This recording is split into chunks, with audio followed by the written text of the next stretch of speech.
Welcome sa Cloudy Movie Recap. Ang pelikulang ikukwento natin ngayon ay ang Doraemon the Movie, Nobita's Earth Symphony.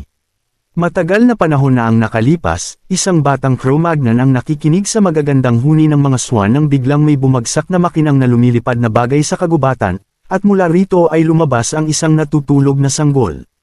Sa kasalukuyan, sa silid ng musika ng isang paaralang elementarya, ang klase ni Nobita ay nagsasanay sa pagtugtog ng Swan Etude, gamit ang recorder para sa nalalapit na pista ng musika sa Taglagas.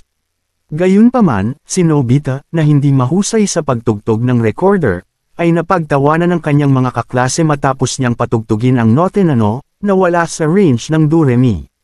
Nang malungkot siyang umuwi, natuklasan niyang ginamit ni Doraemon ang isang lihim na gamit na tinatawag na Amama Diary, upang makuha ang paborito niyang dorayaki. Dahil dito, naisip ni Nobita na gamitin ang diary upang tanggalin ang klase ng musika sa paaralan para hindi na siya mag-practice ng recorder. Isinulat niya sa Amama Diary, na pinalitan niya ng sarili niyang diary, ang mga salitang, walang klase ng musika ngayon, masaya ito. Kinabukasan, 17 ng Hulyo. Masaya si Nobita nang malamang kinansela ang klase ng musika. Ngunit nang matuklasan ni Doraemon na pinalitan niya ang diary, ibinunyag niyang hindi lang klase ng musika ang nawala, kundi pati na rin ang musika mismo sa buong mundo. Hindi ito alintana ni Nobita at sinabing, wala namang epekto, ngunit nagkaroon ng kaguluhan sa lungsod at unti-unting naging bugnutin ang mga tao.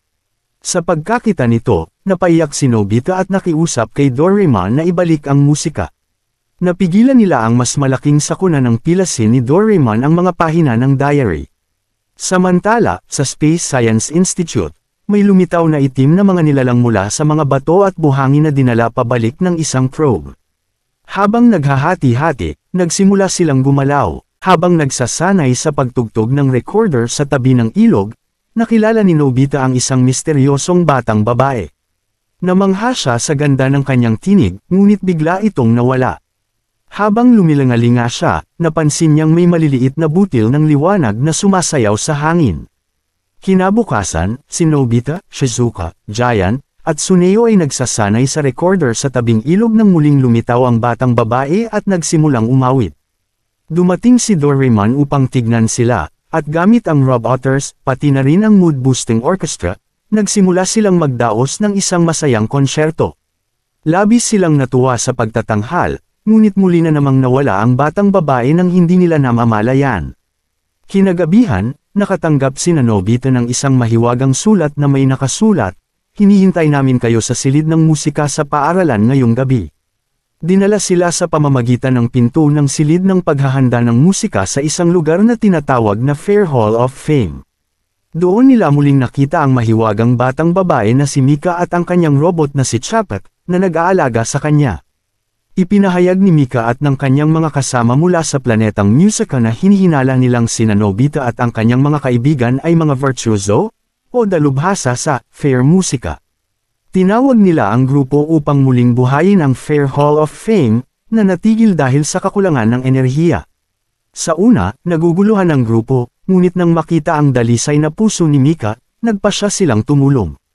Gamit ang lihim na gamit ni Doraemon na Red Thread of Fate, napili ng bawat isa ang kanilang instrumento, tuba para kay Giant, violin para kay Suneo, bongo para kay Shizuka, at recorder para kay Nobita. Binigyan sila ng Music Eons License, at nagsimulang muling buhayin ang Hall of Fame. Sa natuyo ng Harp River, nakilala nila ang mga musikong robot na sina Moselle at Batch. Sa pamamagitan ng pagtugtog sa Fair Ore, nakabuo sila ng Fair Energy, at nagtagumpay sa pagpapanumbalik ng daloy ng tubig sa ilog. Sa muling nabuhay na Autumn Ushi Forest, isa pang musikong robot na si Tak Iron ay umiiyak dahil sa pagkawala ng kanyang master. Sa pamamagitan ng isang malungkot ngunit pusong hamong tugtugin ni Nobita, napagaling niya ang damdamin ni Tak Iron. Napansin nila ang maraming lapida sa kagubatan, mga libingan ng mga yumaong, masters, o mga tao mula sa planetang Musica. Ibinunyag ni Tak Iron, ang tagapangalaga ng mga libingan, na matagal nang nawasak ang planetang Musica sa isang matinding sakuna. Ang Hall of Fame ay isang lifeboat na may dalang iilang mga nilalang mula sa Musica at mga robot, at si Mika na lamang ang natitirang buhay na Musica sa kasalukuyan. Itinago ito ni Chapek upang hindi masaktan si Mika. Nang malaman ang katotohanan, matapang pa rin siyang humarap sa sitwasyon. Sa inspirasyon ng kanyang determinasyon, mas lalong nagpersige sina Nobita at ang kanyang mga kaibigan upang maisakatuparan ang kanilang misyon. Sa lungsod, nagising ang mga natutulog na robot. Tinugtog ng grupo ang Fair kasama ang mga nagising na robot, na muling nagbigay buhay sa Hall of Fame. Samantala, natuklasan ni Suneo at Gia ng isang itim na nilalang at sinundan ito papunta sa pabrika ng Fair. Doon, ang konduktor ng pabrika, ang robot na si Wertner, ay inakala silang mga nanghihimasok at itinapon sila sa ilalim ng lupa. Sa ilalim, napansin nilang napakaraming itim na nilalang ang naglitawan. Sa utos ni Wertner, sinubukan nina Giant at Suneo na lipulin ang mga ito gamit ang Fair, ngunit hindi ito epektibo laban sa mga dambuhalang nilalang na nagsama-sama. Maging si Wertner ay inatake. Sa wakas, nakatakas sina Giant at Suneo at muling nakipagtagpo kina Nobita at Doraemon. Dahil sa panganib, nagpasya silang bumalik muna sa Earth. Kinabukasan, ginamit ni Doraemon ang sleep-absorbing gun, upang alisin ang antok ng kanyang mga kaibigan. Pagkatapos ng seremonya ng pagtatapos ng klase sa elementarya, pinaandar ni Nobita ang Hustle Winder, upang bumalik sa Hall of Fame at nagmadaling tapusin ang kanyang takdang aralin para sa bakasyon. Kinagabihan, hiniling ni Nobita kay Doraemon na bigyan siya ng isang gamit na makakatulong sa kanya sa pagtugtog ng recorder, ngunit tumanggi si Doraemon, sinabing walang ganoong gamit at kailangan niyang magpatuloy sa pagsasanay. Dahil dito, nagpractice si Nobita sa banyo sa hating gabi. Habang pinakikinggan siya ni Doraemon, nakatulog ito, at isang itim na nilalang ang palihim na pumasok sa kanyang kama.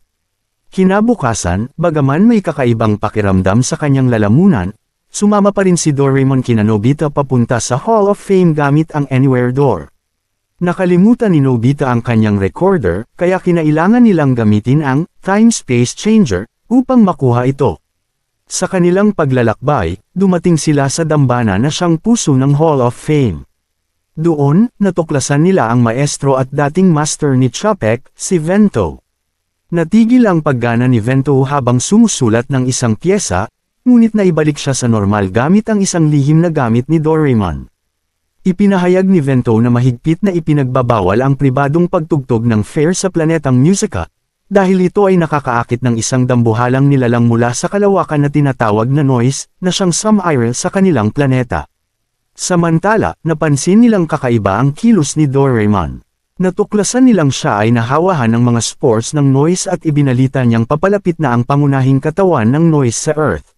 Dahil sa paggamit ni Nobita ng Advanced Diary, naging isang mundo na walang musika, ang Earth, at ang mga spores ng noise na kasama sa mga materyales mula sa Institute of Space and Astronautical Science ay patuloy na dumami sa mundo, kung saan wala ang kanilang kahinaan, ang Fair.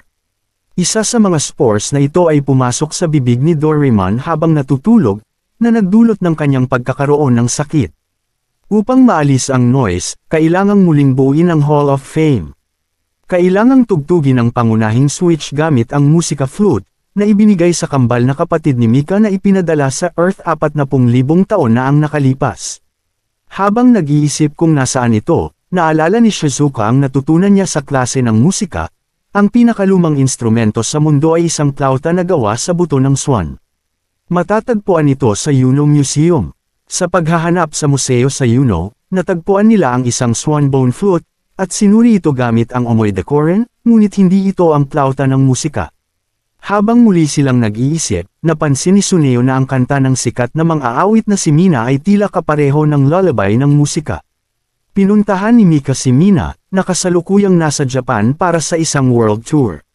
Sinabi ni Mina na ang plauta ay isang anteng-anteng na ibinigay ng kanyang lola, ngunit agad niyang ipinahiram ito kay Mika bilang pabor sa isang tagahanga.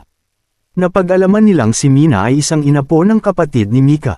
Samantala, lumala ang kondisyon ni Doraemon at tuluyang huminto sa paggana.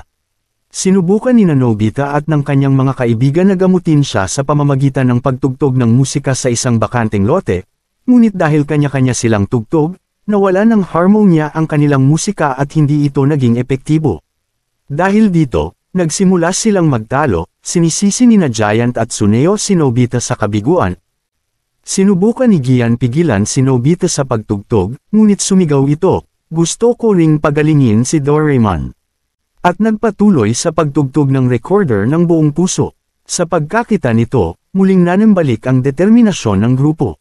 Sinamahan nila si Nobita sa kanyang pagtugtog, at nagsimulang umawit si Mika. Sa huli, lumabas ang mga spores ng noise mula sa bibig ni Doraemon, at bumalik siya sa normal.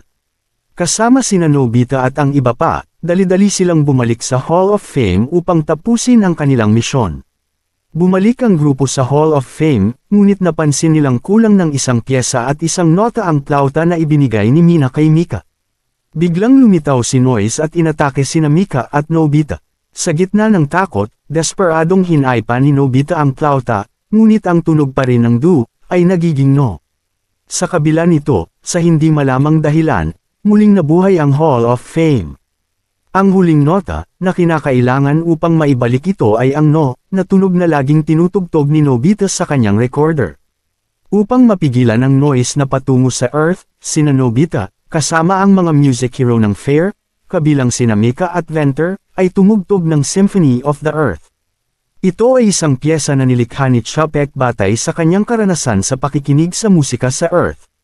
Sa una, mukhang napahina at napaalis nila ang noise, ngunit mabilis itong bumalik at ipinadala sina Nobita at ang kanyang mga kaibigan sa Kalawakan, isang lugar na walang hangin at tahimik.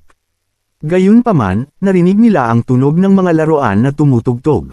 Muling tumugtog sina Nobita sa Kalawakan at sa wakas ay napal-ayos nila ang noise. Napaisip si Doraemon kung paano lumaganap ang tunog sa Kalawakan, ngunit biglang bumagsak ang space-time changer. Ang lugar na napalitan ay ang banyo noong nakaraang gabi nang bumangon si Nobita upang kunin ang kanyang nakalimutang recorder. Higit pa rito, nag-adjust din ng random ang laki ng espasyo, kaya't ang Kalawakan, kasama na ang Earth, ay tila lumulutang sa loob ng banyo. Ang lahat ng ito ay nagugat sa advance diary, na naisulat ni Nobita habang tinatapos ang kanyang takdang aralin sa tulong ng Hustle Wind-Up. Ang nakasulat sa diary ay, "Ngayon, naligo kaming lahat ng sabay-sabay. Ang saya." Matapos ang lahat ng ito, umalis si Mika sa Earth kasama ang Hall of Fame. Habang malungkot siyang nakatingin sa malayong Kalawakan, iniisip ang kanyang mga naging kaibigan, biglang dumating si Chopek upang samahan siya. Samantala, noong ika-13 ng Setyembre, sa pagtatapos ng tag-init, ginanap ang isang konsyertong pangtaglagas sa elementarya ni Nobita. Dito na nagtatapos ang pelikula. Salamat sa panunood hanggang sa susunod na video.